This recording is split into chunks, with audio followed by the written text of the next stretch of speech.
మెదక్ జిల్లా వాసులను చిరుతపులుల భయం వెంటాడుతోంది. నిత్యం ఎక్కడో ఒక చోట పశువులపై దాడులు చేస్తూ హడలెత్తిస్తూ ఉన్నాయి. అటవీ అధికారులు బోను పెట్టినా వాటిలో పడకుండా జనావాసాల్లోకి వస్తున్నాయి. దీంతో ఇళ్ల నుంచి బయటకు రావాలంటే భయపడుతున్నారు. అసలు చిరుతపులులు అడవి నుంచి బయటకు ఎందుకు వస్తున్నాయి? మెదక్ జిల్లా వాసులను నెల రోజులుగా చిరుతపులులు దడపుట్టిస్తున్నాయి. అటవీ ప్రాంత శివార్లలోని తండాల్లో ఉన్న పశువులపై రాత్రివేళల్లో ఎక్కువగా చిరుతలు దాడులు చేస్తున్నాయి. నెల క్రితం రామాయంపేట శివార్లో పశువులపై దాడి చేసింది ఓ చిరుత. కొన్ని రోజుల క్రితం పెద్దశంకరంపేటలో మరో చిరుత ఓ లేగదూడను చంపేసింది. మెదక్ హవేలీ ఘనపూర్ మండలాల్లోని బ్యాధోల్, సుల్తాన్పూర్, తిమ్మాయిపల్లి గ్రామాల్లో మరో చిరుత తిరుగుతోంది. పలు ప్రాంతాల్లో చిరుతల సంచారంతో పశువుల్ని రక్షించుకోవడానికి రైతులు తంటాలు పడుతున్నారు. పశువుల పాకల చుట్టూ ఇనుప జాలీలను ఏర్పాటు చేసుకుంటున్నారు.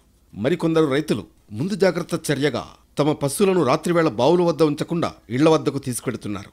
మెదక్ జిల్లా అటవీ ప్రాంతం అటు కామారెడ్డి జిల్లాకి కూడా విస్తరించి ఉంది. రెండు జిల్లాల సరిహద్దుల్లో తిరుగుతూ చిరుతలు ప్రమాదాల బారిన పడ్డ ఘటనలు ఉన్నాయి. జనవరిలో నార్సింగ్ వద్ద నేషనల్ హైవేపై వాహనం ఢీకొట్టడంతో ఓ చిరుత చనిపోయింది.